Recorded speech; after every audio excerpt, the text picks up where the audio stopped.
mengulur waktu juga, kemudian memancing. Ya, sepertinya ya mencoba menyalahkan Marcelino gitu. Ya, bisa jadi tangkap tadi sebetulnya bola yang dikasih oleh Marcelino tadi. Geger dunia sepak bola Asia. Sebuah pengakuan jujur dari Kapten Timnas Lebanon usai laga panas kontra Indonesia baru saja membongkar borok dan taktik licik yang akan digunakan untuk menjegal langkah Timnas Garuda di putaran keempat kualifikasi Piala Dunia. Dalam sebuah pernyataan yang menggemparkan pasca pertandingan yang berakhir imbang tanpa gol di Stadion Gelora Bung Tomo, Kapten Timnas Lebanon tanpa tedeng aling-aling membuka kartu mereka. "Kami sangat kesulitan pada pertandingan kali ini," ujarnya dengan napas yang masih tersengal. "Selama 90 menit penuh, kami terus-menerus berada di bawah tekanan hebat. Biasanya, kami adalah tim yang memegang kendali serangan, namun malam ini, kami bahkan sangat sulit untuk keluar dari area pertahanan kami sendiri akibat gempuran tanpa henti dari Indonesia." I hope your team will qualify to World Cup and play against Argentina. In our situation, it's very difficult to play in our system. Usually to make attack, to run the 90 minutes. And the situation for your team against high-level World Cup team like Argentina or Brazil, inshallah, you will qualify. You will play the same. We'll waste time, to keep the ball. So sorry about what happened in the game.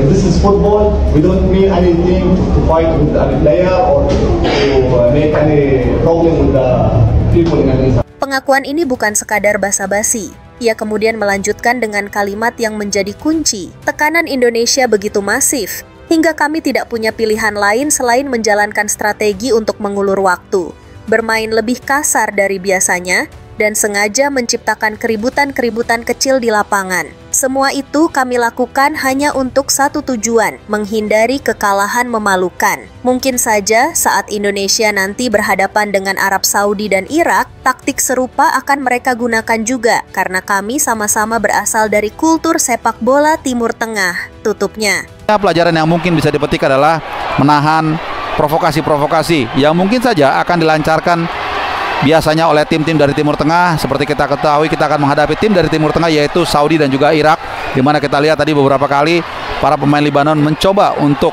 memancing, memprovokasi para pemain timnas kita dengan mendelay permainan, melama-lamakan waktu, kadang-kadang juga melakukan sedikit gerakan-gerakan yang memancing emosi lawan, dan bahkan ketika ditarik keluar pun kadang-kadang dia lambat jalan keluar. Di mana Indonesia semalam mendominasi perlawanan, guys, mendominasi perlawanan dari mula sampailah akhir perlawanan itu, menit pertama sampai ke menit 90.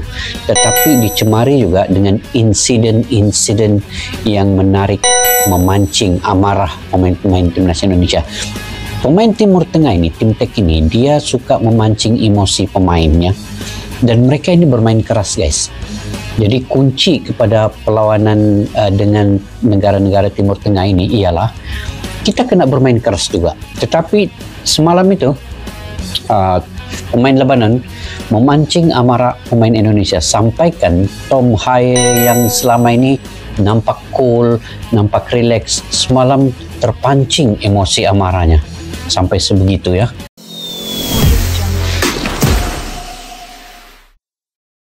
Drama panas di Gelora Bung Tomo memang bukan sekadar isapan jempol. Dengan modal kemenangan di laga sebelumnya, Patrick Kluivert kembali menurunkan skema andalannya 4-2-3-1, namun dengan beberapa rotasi yang mengejutkan.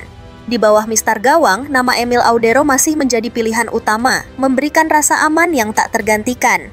Di depannya, kuartet bek tangguh diisi oleh Jakob Sayuri, Jay Idzes, Kevin Dix, dan Dean James. Keempatnya diharapkan menjadi benteng kokoh yang tak tertembus, namun pusat pertempuran sesungguhnya ada di lini tengah. Duet jangkar, Joey Pelupesi dan Calvin Verdonk menjadi penyeimbang sekaligus motor serangan pertama. Mereka berdua bertugas menopang pergerakan trio gelandang serang eksplosif, Emiliano, Jonathan, Stefano Lillipali, dan Ricky Kambuaya. Sementara di ujung tombak, predator baru, Mauro Zigelstra, langsung diberi kepercayaan sejak menit pertama. Hasilnya, skuad Garuda langsung mengamuk sejak peluit kick-off dibunyikan. Taktik pressing tinggi yang diterapkan Kluivert sukses besar mengurung Lebanon di sepertiga lapangan mereka sendiri. Bola nyaris tidak pernah meninggalkan wilayah pertahanan tim tamu. Beberapa kali, aksi individu memukau dari Emiliano dan Jonathan berhasil merobek pertahanan Lebanon dan mengancam gawang mereka. Sayangnya, inilah awal dari frustrasi itu. Lebanon datang bukan untuk bermain bola, mereka datang untuk bertahan total. Mereka hanya berani menendang bola jauh ke depan tanpa niat membangun serangan dan menerapkan taktik full bertahan yang membuat para penyerang Garuda seperti menabrak tembok daging. Babak pertama pun berakhir dengan skor kacamata yang terasa sangat tidak adil. Api membara di babak kedua. Provokasi Lebanon meledak. Skuad Garuda pasang badan. Memasuki babak kedua, Kluivert sadar kebuntuan ini harus segera dipecahkan. Perubahan pun dilakukan. Tenaga-tenaga baru dengan kreativitas tinggi seperti Elkano Bagot untuk memperkuat bola atas dan Tom Haye untuk mengatur ritme dimasukkan. Bahkan wonderkid Adrian Wibowo mendapatkan kesempatan debutnya bersama timnas senior. Harapannya suntikan energi baru ini bisa membongkar pertahanan Lebanon yang sudah menumpuk 9 pemain di kotak penalti. Kluivert bahkan mengubah skema menjadi 4-3-3 yang lebih ofensif. Namun, Lebanon semakin menjadi-jadi. Mereka seolah sudah puas dengan hasil imbang dan mulai memainkan kartu andalan mereka, drama dan provokasi. Benar saja, laga yang seharusnya menjadi ajang uji coba yang sportif berubah menjadi arena pertarungan gladiator. Lebanon mulai bermain keras, mengincar kaki-kaki para pemain Indonesia. Mereka tak segan-segan mengulur waktu dengan pura-pura cedera setiap kali ada sentuhan kecil. Puncaknya adalah provokasi murahan yang mereka lancarkan untuk memancing emosi para penggawa Garuda. Elkano Bagot dan Marcelino Ferdinand menjadi korban keganasan mereka. Keduanya beberapa kali harus tersungkur setelah menerima tackle-tackle berbahaya dari belakang. Suasana di lapangan pun memanas, tensi meningkat drastis. Harga diri bangsa diinjak-injak. Tom Haye mengamuk, Garuda tak gentar. Puncak dari segala drama terjadi di menit-menit akhir pertandingan. Ketika Marcelino Ferdinand dalam sebuah akselerasi cepat dijatuhkan dengan sengaja oleh bek Lebanon, emosi para pemain tak terbendung lagi. Tom Haye yang melihat rekannya diperlakukan dengan kasar menjadi orang pertama yang berlari dan melontarkan pembelaan sengit. Ia tidak terima harga diri rekannya dan lambang Garuda di dada diinjak-injak begitu saja. Alhasil, keributan massal pun tak terhindarkan. Aksi saling dorong dan adu mulut terjadi selama beberapa menit. Wasit yang memimpin pertandingan sampai kewalahan, dan hujan kartu kuning pun tak terelakkan keluar dari sakunya. Insiden ini menunjukkan satu hal yang sangat positif. Para penggawa Garuda kini memiliki ikatan yang luar biasa. Mereka saling melindungi, pasang badan ketika ada satu rekan yang diganggu. Nasionalisme dan rasa persaudaraan mereka tidak perlu diragukan lagi. Momen ketika Kevin Dix dan Jay Idzes juga ikut membela rekannya yang dilanggar keras, bahkan sampai harus dicekik oleh pemain Lebanon, adalah bukti nyata bahwa tim ini bukan lagi sekumpulan individu, melainkan sebuah keluarga yang siap berperang bersama demi merah putih. Pelajaran mahal untuk Kluivert, peringatan keras untuk Irak Arab Saudi. Meski hasil akhir imbang terasa seperti kekalahan, laga FIFA Matchday kali ini memberikan pelajaran yang tak ternilai harganya. Ini adalah simulasi sempurna dari apa yang akan dihadapi timnas Indonesia di babak kualifikasi nanti. Lebanon telah menunjukkan wajah asli dari tim-tim Timur Tengah yang akan kita hadapi.